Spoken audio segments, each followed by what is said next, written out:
Bienvenue sur Terre de Mission, l'émission religieuse du dimanche, en ce dimanche 2 septembre, 15e dimanche après la Pentecôte.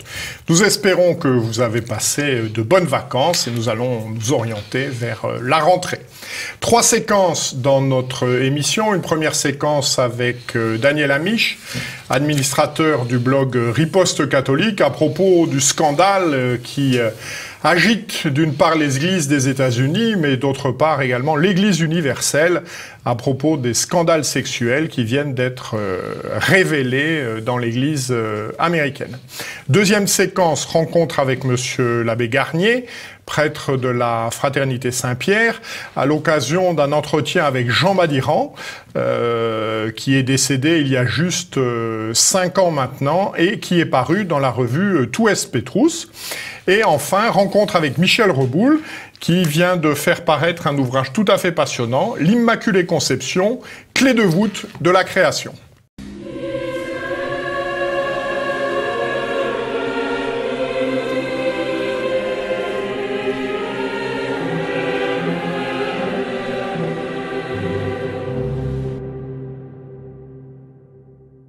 Merci Daniel Amiche de nous rejoindre pour traiter d'un événement douloureux. C'est un scandale sans précédent dans l'Église universelle.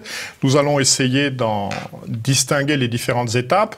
Première étape, la publication le 14 août d'un rapport par le procureur de Pennsylvanie sur des abus sexuels dans l'Église américaine qui auraient été couverts par la hiérarchie.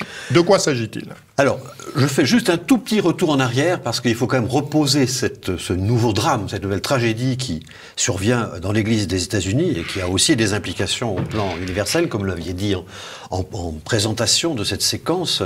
Il faut se recadrer un peu en arrière. C'est 2001 quand éclate une des premières graves crises dans l'Église américaine, ce qu'on appelait le scandale des prêtres pédophiles révélé par le Boston Globe, donc à Boston, capitale du Massachusetts.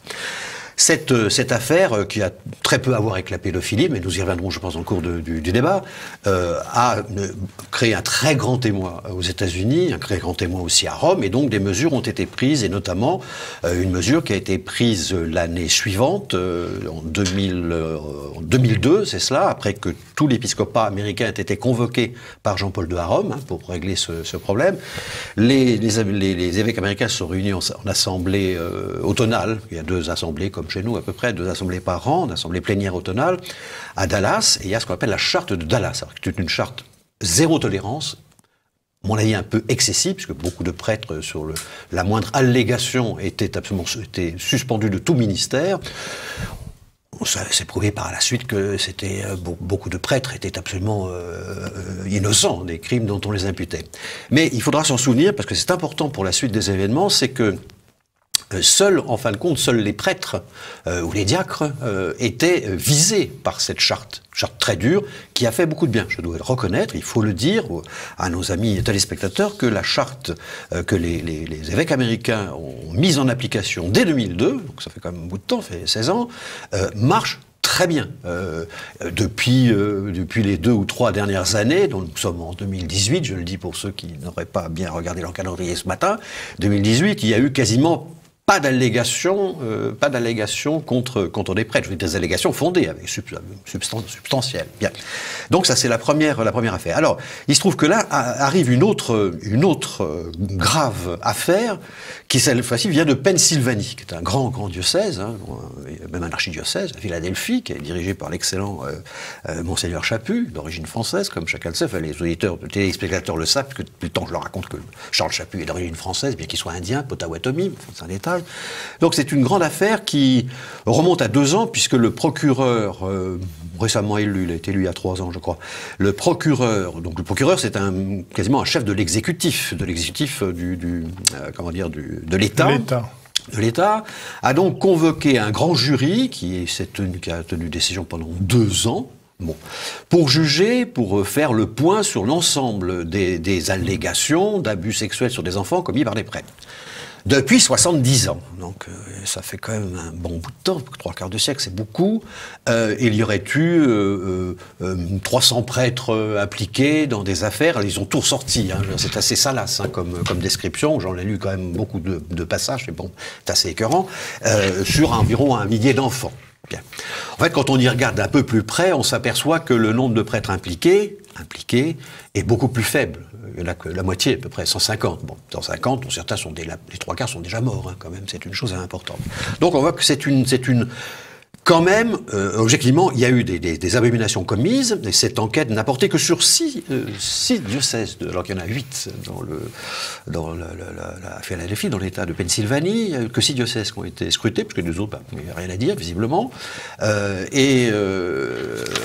une fois, le problème, c'est que ce sont des allégations, certaines ne sont pas prouvées, la plupart des faits reprochés sont des faits qui sont très très anciens, pour lesquels il y a, de toute façon, fonctionne ou ne fonctionne pas ce qu'on appelle la prescription, en termes pénal, évidemment. La prescription, moi, je suis plutôt attaché à la prescription, à condition qu'elle ne soit pas trop courte, puisque la prescription, au bout de 10 ans, de 20 ans, vous vous souvenez pas vraiment très très bien de ce que vous avez fait ou de ce qu'on vous a fait. Donc il faut être très raisonnable. Alors ça, c'est la première étape. Deuxième étape, le 20 août, le Saint-Père adresse une lettre au peuple de Dieu. Qu'y a-t-il dans cette lettre ? Alors, je veux pas être méchant, pas grand-chose en vérité. Bien sûr, il y a de très belles paroles, c'est un joli texte, on peut y souscrire. Toutefois, si le but du Saint-Père est de guérir la maladie, comme un docteur qui reçoit un patient qui est malade, la première chose à faire, c'est de faire un diagnostic, c'est de poser un diagnostic. Or, il n'y a pas vraiment de diagnostic dans la lettre au peuple de Dieu du pape, puisque ce qu'a révélé l'affaire de 2001, c'est ce qu'on a appelé la crise du clergé pédophile, n'était en fait pas de la pédophilie, en fait c'est la sous-culture homosexuel qui a investi l'Église dans les années 60. Et c'est vrai que le sommet du nombre de cas d'agression sexuelle s'est perpétré entre les années 60 et les années 80. Bon. Et les 70 étant la pointe de ces cas-là.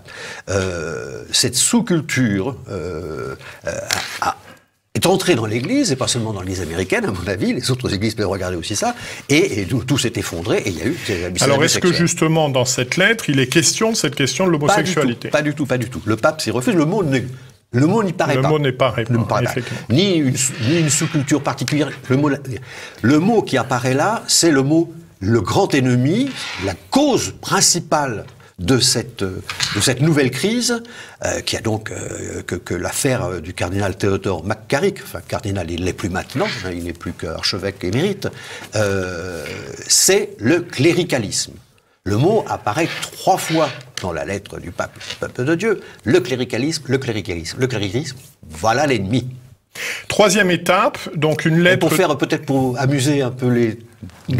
Allez-y, pour amuser, mais rapidement. Parce que j'ai dit, pourquoi ce cléricalisme, tout à coup, pourquoi le pape se met au cléricalisme ? Tout simplement parce que, un peu plus tôt, dans le mois d'août, le 7 août, une créature du pape François, qui est l'archevêque de Chicago, le cardinal Blaise Cupich, alors ça s'écrit C-U-P-I-C-H, mais ça se prononce Cupich, parce qu'il est d'origine... voilà. Écrivait aussi cela, il donnait une interview au grand journal, qui est ce grand journal de gauche, catholique américain, ça s'appelle America, qui est le journal des jésuites. Alors les jésuites là-bas, c'est spécial quand même. Hein. Voilà, je pense vraiment, disait Cupich, que le problème dont il est question, je lis pour que ce soit bien clair, hein, je lis en anglais, en français, je lis en français, ce sera plus clair. Je pense vraiment que le problème dont il est question, c'est ce problème grave avec l'affaire que l'affaire McCarrick a soulevé, a fait exploser, relève surtout du cléricalisme, dans lequel ceux qui ont été ordonnés se sentent privilégiés et donc protégés de telle sorte qu'ils peuvent faire ce qu'ils veulent. Voilà. Le mot a été donné, le ton, le là a été donné par Cupich, et le pape s'est empressé, bien sûr, de reprendre cette expression. Mais de sous-culture homosexuelle dans l'Église, niet, parce qu'il faudra que 81% des cas d'abus sexuels sur des mineurs, les mineurs, c'est pas des petits-enfants, hein, c'est des adolescents. En gros, ce sont des garçons, quoi. Faut savoir que c'est comme ça. Quoi. Troisième étape, la lettre du 22 août de Monseigneur Vigano, publiée sur LifeSat News, qui est l'ancien nonce apostolique aux États-Unis. Oui. Qu'y a-t-il dans cette lettre ? Là, ça, il me faudrait une émission entière de 4 heures pour voir. C'est un très très long document. d'une personne dont le moins qu'on puisse en dire, c'est que c'est une personne extrêmement honnête, c'est un bon serviteur de l'Église, de la vie bien sûr de beaucoup de prélats américains qui l'ont fréquenté. Et cette lettre dénonce en fin de compte ce scandale McCarrick, le Theodore McCarrick, qui a abusé quand même beaucoup d'adultes, pas d'enfants justement, c'est des séminaristes, des diacres, des prêtres, etc. Bon, il couchait avec tout le monde, c'était effrayant. Et ça remontait très loin, c'était un secret de Polichinelle, hein, tout le monde le savait aux États-Unis. Alors c'est ce qu'il dit dans la lettre. C'était un secret de Polichinelle, mais personne n'en parlait. Tout le monde recouvrait cela. Et il a été donc protégé par beaucoup. Alors il y a quand même une chose très troublante dans ce que nous raconte Carlo Maria Vigano, qui est un Italien, donc un homme de la carrière diplomatique, qui était un très proche collaborateur de Benoît XVI, et qu'on a en quelque sorte, il est parti en traînant des pieds à l'annonciature de Washington, qui pourtant est la plus prestigieuse dénonciature dans la diplomatie vaticane, parce qu'il était en train de nettoyer les écuries d'Augias au Saint-Siège, dans la curie. Voilà. Et à la demande de Benoît XVI, évidemment. Et il a été, la Camarilla, enfin les secrétaires d'État, tout le monde a fait qu'il soit expulsé très très loin. Et là-bas, il a fait son travail, un travail très appréciable. Encore qu'il était très vite, à partir du moment où le pape François a été élu, il a quasiment plus eu beaucoup de poids pour la désignation des évêques. Hein. Voilà, les décisions se faisaient ouais. directement à Rome ou directement à l'intérieur de l'épiscopat américain sans passer par les fameuses ternas. Alors c'est une lettre terrible, c'est une bombe, c'est un document qu'on peut lire absolument partout, qui a été traduit en français, que vous trouvez en français, en italien, en anglais, en espagnol, en tout ce que vous voulez. C'est une lettre... c'est affreux, quand on regarde à ça, on est confondu, mais qu'est-ce qui se passe? Bon. Et lui demande que tous évêques, archevêques, cardinaux qui ont couvert les exactions du cardinal McCarrick, dont on apprend quasiment toutes les semaines des nouveaux effets, soient suspendus de toute fonction ecclésiastique. Et il va même jusqu'à dire que le pape lui-même étant au courant, d'après Vigano, le pape ayant été au courant des exactions de McCarrick, a conservé McCarrick à son poste. Il n'avait plus de poste à l'époque, puisqu'il était déjà plus archevêque, il était toujours cardinal. Il a beaucoup travaillé pour le pape, en allant au Pakistan, en allant en Chine, à Pékin, négocier avec les Chinois, etc.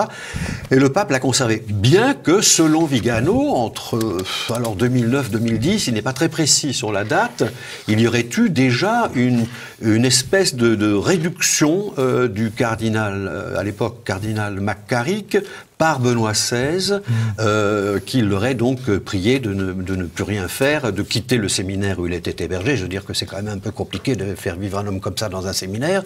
C'est délicat, hein, si vous voyez ce que je veux dire. Et puis de ne plus faire de voyage, et de faire une vie de prière et de pénitence.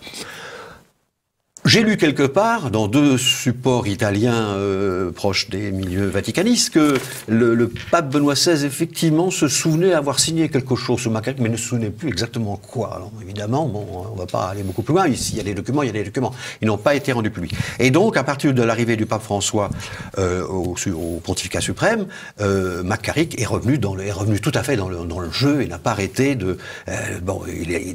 il a fait bien qu'il ne pouvait pas voter au dernier conclave, puisqu'il avait passé l'âge. Il a quand même été un grand agent d'influence du pape Bergoglio. Merci beaucoup de toutes ces explications. Donc, je me permets de vous renvoyer à ce texte. C'est d'ailleurs ce que fait le souverain pontife, puisque à son retour du voyage en Irlande, il a été interrogé par les journalistes sur cette lettre de Monseigneur Vigano. Il a dit « Je ne prends pas position, je ne dis rien, tout ce que je fais, je vous incite... » Il nous invitait à la lire. Voilà, je vous incite à lire ce document. Ce que nous avons fait. Donc, c'est donc ce que j'incite également les téléspectateurs à faire. Vous pouvez le retrouver sur le blog de Riposte catholique. Et puis je crois que c'était une expression qui est employée par Monseigneur Vigano dans ce texte. C'est un appel à la prière et à la pénitence pour l'Église, je reprends son expression, défigurée par ces horreurs.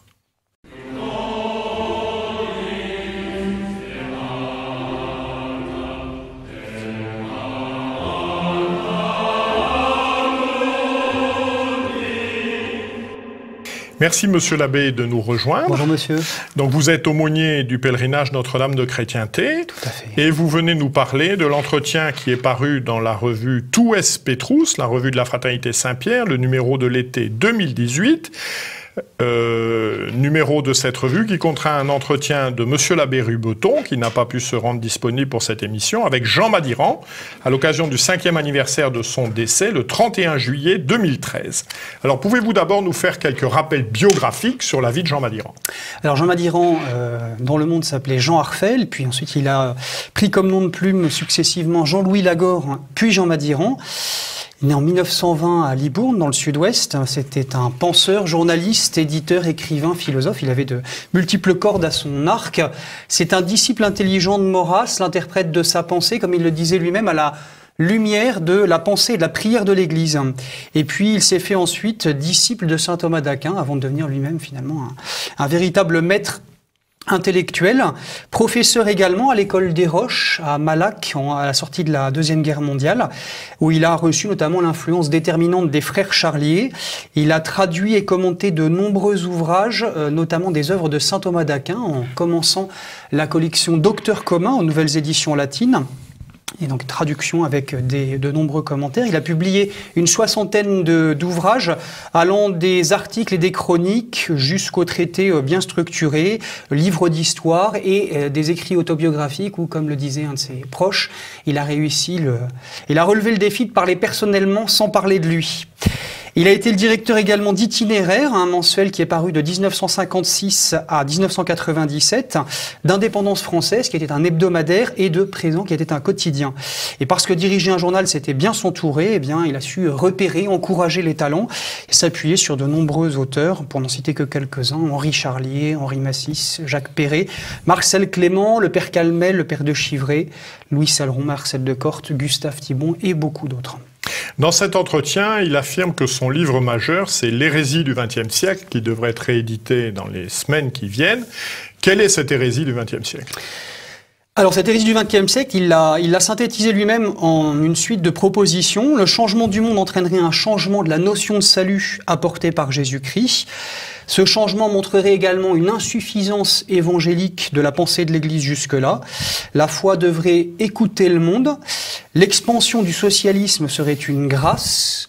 L'idéal évangélique de vie fraternelle n'a jamais été si bien compris qu'à notre époque. Et enfin, le droit naturel serait réductible uniquement à l'expression de la conscience collective. Il ne serait pas inscrit dans la réalité même, dans l'ordre des choses. Et il a dit effectivement que c'était son livre majeur et que s'il ne devait en laisser qu'un après lui, eh bien ce serait celui-là. Et il a surtout insisté sur cette idée force que l'hérésie du XXe siècle est une méconnaissance, un mépris, un refus de l'ordre naturel. Cette loi naturelle qui est vraie, universelle, obligatoire pour tous les hommes, en tout lieu et en tout temps. Cette idée force. Et il dit bien que ce n'est pas à proprement parler une hérésie, mais que cette erreur moderne, cette erreur du XXe siècle, a ensuite porté effectivement à l'hérésie dans le domaine spécifiquement religieux, dans le domaine de la doctrine de l'Église. Voilà, donc un poison incolore, inodore, sans saveur. Et Benoît XVI a repris justement ce thème de l'importance de la loi naturelle, y compris à l'époque moderne, y compris dans la conscience de l'homme du XXe siècle, dans un discours magistral du 12 février 2007. L'intérêt chez Madiran, c'est que c'est un maître et un pédagogue, et que, en parallèle de cette dénonciation, il a publié un court traité sur la loi naturelle en 1995, qui est vraiment un de ses maîtres ouvrages. Voilà, parce que le rétablissement, l'explication, la clarification de la vérité vont toujours de pair chez lui avec la dénonciation de l'erreur contraire. Alors, quel est le livre qui, vous, personnellement, vous a le plus marqué ? Alors j'ai beaucoup apprécié, parmi ceux que j'ai lus, Une civilisation blessée au cœur, qui a été publié en 2002 aux éditions Sainte-Madeleine, et qui était un ouvrage qui lui avait été demandé par le père abbé et fondateur du Barou, Don Gérard. C'est un cri vibrant d'amour, d'alerte sur le thème de la piété. On peut prendre une image pour le résumer. Tout homme a deux mains, et il doit d'abord apprendre à recevoir d'une main, en définitive, avec gratitude, avec reconnaissance, tout un héritage des anciens, que ce soit sur le plan naturel ou surnaturel, avant de prétendre créer, innover, inventer, fonder de l'autre. Voilà. Sans l'humilité d'avoir ses racines, et sans l'amour de ses racines, eh bien, le désir des fleurs et des fruits serait une illusion dangereuse, une utopie, et qui a conduit à tous les déboires que nous constatons aujourd'hui. Voilà. Tout individu, toute communauté naturelle a un socle, et ce socle, c'est effectivement la piété. Quel livre conseilleriez-vous à un jeune ou moins jeune qui souhaiterait découvrir l'œuvre de Madiran ? Alors je proposerai d'abord des livres de Jean Madiran lui-même et ensuite des livres sur Jean Madiran. De Jean Madiran, il faut évidemment lire, je crois, le cours précis de la loi naturelle selon la doctrine chrétienne. Ça c'est remarquable, extrêmement pédagogique. Et puis également un de ses ouvrages de jeunesse qui est La philosophie politique de saint Thomas d'Aquin. Voilà, ce sont un peu les deux ouvrages que je conseillerais personnellement, avec bien évidemment Une civilisation blessée au cœur qui était un petit peu justement mon coup de cœur. Dans les livres sur Jean Madiran, il y a l'ouvrage récemment paru de Rémi Fontaine, en hommage justement à notre auteur. Et puis il y a donc le Tout es Petrus de cet été avec cet entretien. Il y a l'hommage rendu par Hugues Kérali qui a été un de ses proches et qui a collaboré avec lui dans la revue Cedes Sapientiae. Et puis voilà, c'est l'essentiel de ce que je pourrais conseiller pour découvrir un peu cette grande et belle figure. Alors nous en avions parlé aussi dans un autre style, beaucoup aimé sous le nom de Jean-Louis Lagore, Une autre chevalerie naîtra. Remarquable aussi. Qui est un appel au combat. Oui. Vraiment, c'est un autre style, c'est un autre registre, mais c'est vraiment extraordinaire. Oui, il a montré ce que la chevalerie a de pérenne, sans casque, sans armure, sans épée, mais ce que l'esprit de chevalerie a de pérenne jusqu'au XXe siècle. Et selon vous, quel a été le rôle et l'influence de Jean Madiran, en particulier dans la crise de l'Église, et quelle est aujourd'hui sa postérité intellectuelle ? Eh bien, le rôle de Jean Madiran, d'abord, ça a été de savoir garder, pour prendre une formule très simple, sa place, toute sa place et rien que sa place. Il se définissait comme un simple laïc du rang, militant de l'Église enseignée. On peut le voir vraiment comme un des précurseurs du motu proprio de 2007, qui donc élargissait et reconnaissait toute la place de la forme extraordinaire dans l'Église catholique. Et il en a été le précurseur parce que il a, dès 1900 et quelques, pendant plus de 30 ans, eh bien, présenté cette supplique au Saint-Siège à Rome. Très Saint-Père, rendez-nous l'écriture, le catéchisme et la messe. Et effectivement, peu de temps avant le motu proprio, eh bien, Benoît XVI avait reçu justement cette supplique et avait décidé de donner suite en convoquant un conseil pour examiner justement cette supplique et les moyens de la mettre en application. C'est un remarquable auteur sur le thème du droit naturel, de son expression dans le Décalogue. Je faisais référence au discours de Benoît XVI du 12 février 2007. Il y a une admirable harmonie, une consonance entre ces différents travaux et ces différents auteurs. C'est un avant-gardiste de l'herméneutique de continuité qui était chère à Benoît XVI. Alors lui, il a dénoncé l'ambiguïté de certains textes conciliaires et puis surtout, il a appelé de ses voeux et il a attendu de la part de l'Église un éclaircissement, une précision de sa pensée par elle-même. En gardant là, justement, eh bien, cet équilibre de l'esprit filial qui n'est pas un esprit servile, une sorte d'obéissance ou silence aveugle, mais qui n'est pas non plus, justement, une sorte de critique raidie et un peu aveugle elle aussi. Voilà, donc il a été bienveillant, vigilant, émerveillé aussi devant les mesures du pontificat de Benoît XVI qui portaient remède à différents effets de la crise de l'Église et parce que son âme vibrait justement à l'unisson de celle de l'Église mère. C'est un penseur politique de premier plan. Il a fait une remarquable analyse sur les deux démocraties, démocratie libérale et démocratie populaire. Et puis, il aura fait honneur justement donc à ce sensus ecclésiae, à ce devoir d'État de fidèle laïc dans la cité, en tenant vraiment toute sa place, rien que sa place. Et y a-t-il une postérité de Jean Madiran ? Je pense que de nombreux lecteurs, élèves et disciples, à travers les livres et articles recueillis et diffusés, se sont fait un petit peu finalement ses élèves. C'est déjà une grande rencontre avec lui.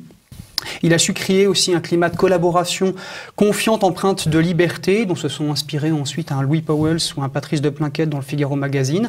Et puis il a eu voilà vraiment cet héritage aussi de tout un esprit, tout un style Madiran, remarquable, concis, ciselé. Et il a fait, je pense, effectivement un peu école dans le journalisme d'une presse libre et indépendante. Et puis également dans le domaine de la pensée, de la philosophie politique. Donc voilà, s'il fallait citer quelques noms, je pense qu'un Hugues Kérali, un Rémi Fontaine et beaucoup d'autres aujourd'hui sont un peu les continuateurs de son œuvre et ses héritiers, émerveillés. Merci beaucoup, Monsieur l'abbé, de ces précisions. Je voudrais uniquement rajouter, comme lecteur aussi depuis longtemps de Jean Madiran d'Itinéraire, je pense à 3 qualités. La qualité de la langue, la pertinence des analyses, et en particulier des analyses de texte. Il avait un don vraiment pour analyser un texte. Et puis je dirais la vigueur aussi, la vigueur de la foi, et parfois la vigueur des admonestations. Ça n'était pas un adepte de la langue de puits. Exactement. Merci, Monsieur l'abbé. Merci à vous.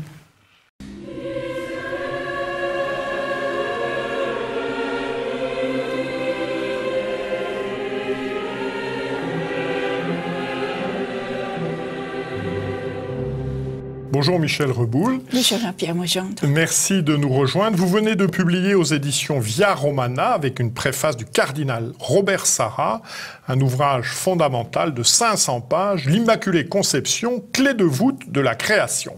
Alors d'abord, c'est quoi l'Immaculée Conception? L'Immaculée Conception, c'est le fait que Marie a été préservée du péché originel dès sa conception en vue de sa maternité divine. Et c'est pour ça qu'elle est apparue le 25 mars 1858 à Lourdes, le 25 mars qui est la fête de l'Annonciation et donc de la conception de notre Seigneur, parce que le privilège de son Immaculée Conception vient de sa future maternité divine. Comme disait le Père Kolb, que j'ai mis en exergue, Marie était immaculée parce qu'elle devait être mère de Dieu, et elle a été mère de Dieu parce qu'immaculée.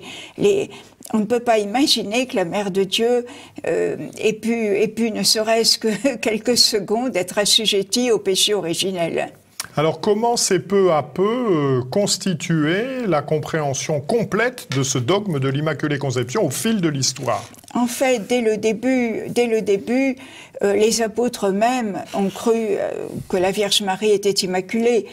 Saint Marc l'évangéliste, Saint Jacques le Majeur ont parlé dans leur liturgie de Marie sainte et immaculée.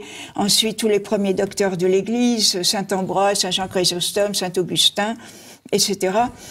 Et en fait, la fête de la conception de Marie a commencé dès le VIe siècle en Orient, et dès le 8e siècle en Occident et le 11e en France par Guillaume le Conquérant en Normandie.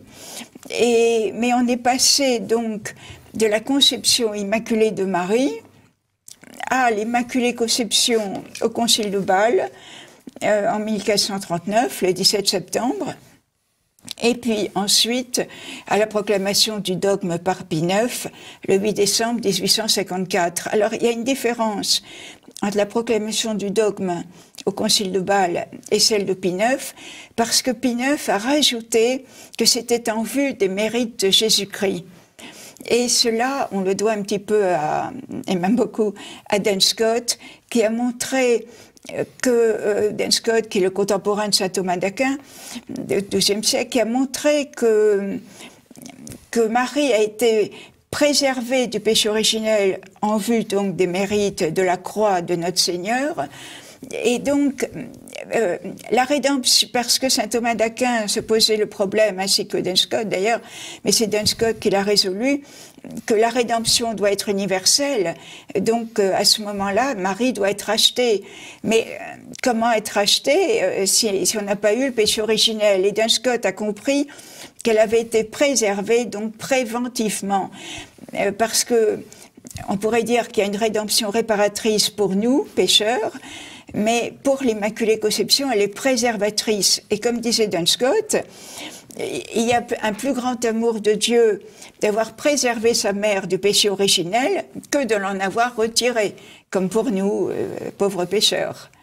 Alors, n'y a-t-il pas, d'une certaine manière, confirmation par le ciel, quelques années après cette proclamation du dogme de l'Immaculée Conception, de la véracité de cette affirmation? Oui, bien que le dogme était infaillible, mais c'est vrai que c'est la première fois que la Sainte Vierge apparaît comme pour confirmer un dogme. C'est l'expression de Pie XII dans Fulgens Corona, dans son encyclique de 1953, qui dit « Marie, en apparaissant, est venue comme ratifier ce dogme ». Et c'est la première fois, et peut-être l'unique fois. Alors, vous ne nous avez pas dit de quelle apparition il s'agit. Pour nous, c'est tellement évident. À Lourdes, donc le 25 mars 1858. Oui, c'est parce que je l'avais dit tout à fait au début. Parce que donc le 25 mars 1858, elle a dit à Sainte Bernadette, qui lui demandait depuis le 11 février quel était son nom. Jusque-là, elle disait c'est une belle dame. Et elle a dit je suis l'Immaculée Conception. Et Sainte Bernadette ne comprenait absolument pas ce que ça voulait dire.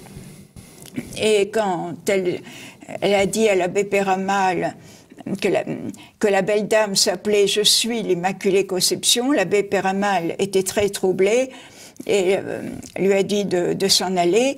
Et ce n'est que en allant voir des amis qu'on lui a dit, mais écoute, l'Immaculée Conception, c'est la Sainte Vierge. Et l'Immaculée Conception, c'est vraiment l'essence de la Sainte Vierge. C'est un peu l'équivalent de lorsque Dieu dit à Moïse dans l'Exode, « Je suis celui qui suis ». La Sainte Vierge, elle est Immaculée Conception, c'est-à-dire, elle est immaculée, donc sans péché, mais en même temps conception, c'est-à-dire qu'elle n'est pas éternelle, même si elle a été éternelle, si on peut dire, dans la pensée de Dieu, mais elle est née à un certain moment, mais elle est conception, à la fois conception virginale de Jésus et conception de nous tous, parce que lorsque Jésus a dit à Saint Jean, voici ta mère, et à Saint Jean et à sa mère, voici ton fils, il lui a donné, il n'a pas seulement donné à Saint Jean le souci, si on peut dire, le soin de sa mère, mais de toute l'humanité, Donc la Sainte Vierge nous conçoit tous, si on peut dire, et d'ailleurs, si elle a participé dans sa compassion, c'est-à-dire dans son cœur, à la passion du Christ, c'est aussi pour nous sauver tous. C'est surtout pour nous sauver tous. D'ailleurs, j'ai fait 3 parties. Voilà, alors quelles sont ces 3 parties, justement? Oui, il y a 3 livres. Il y a 3 livres plus exactement, parce que chaque livre a lui-même, les 2 premiers livres, 2 parties, et le 3e livre, une seule partie. Alors, le premier livre, c'est la couronne des gloires de Marie autour de l'Immaculée Conception, où je parle de ses privilèges, dont le fait qu'elle soit co-médiatrice et co-rédemptrice. Et puis, je parle des dogmes, c'est-à-dire de lien de l'Immaculée Conception avec sa virginité, sa maternité divine et humaine et son Assomption. D'ailleurs, dans Fulgens Corona, là, de Pie XII, il relie beaucoup l'Assomption et l'Immaculée Conception. Et puis le livre 2 est sur le dogme de l'Immaculée Conception, à la fois sa préparation et son sens. Et enfin, le 3e livre, c'est le fait que Marie apparaît pour révéler son Immaculée Conception. Du Los à Fatima, il y a une véritable croissance pédagogique, logique et ontologique. Et ça culmine à Fatima, où c'est la dévotion au cœur immaculé de Marie. Parce que l'Immaculée Conception pourrait n'être qu'un concept, si on peut dire. Mais Marie est un cœur, et Dieu, et c'est pour ça qu'elle insiste sur le cœur immaculé à Fatima, et Dieu, elle a dit à Sœur Lucie, qui était donc la voyante de Fatima, la voyante principale, et qui est morte seulement en 2005, donc qui est notre contemporaine, eh bien, elle lui a dit, Dieu veut mettre la dévotion au Sacré-Cœur comme complémentaire à la dévotion au cœur immaculé de Marie, et elle lui a dit, c'est mon cœur immaculé qui sera ton refuge, et on peut dire qu'il est le cœur immaculé de Marie, notre refuge à nous tous. Et si elle insiste tellement sur le cœur immaculé de Marie, c'est parce que c'est par le cœur immaculé de Marie que nous pouvons atteindre le cœur de Jésus. Et c'est par le règne de Marie qu'il y aura le règne du Sacré-Cœur. Parce que, comme dit Saint Grignon de Montfort, c'est par la très sainte Vierge Marie que Jésus-Christ est venu au monde, et c'est aussi par elle qu'il doit régner dans le monde. Merci infiniment de cette très belle conclusion. Voilà, je conseille à tous nos téléspectateurs l'acquisition, puis la lecture du livre de Michel Reboul, L'Immaculée Conception, clé de voûte de la création. Merci beaucoup. Donc, je vous souhaite à tous un bon dimanche et nous nous retrouverons le dimanche 9 septembre et que d'ici là, qui est Dieu, Père, Fils et Saint-Esprit, nous garde. Je vous remercie.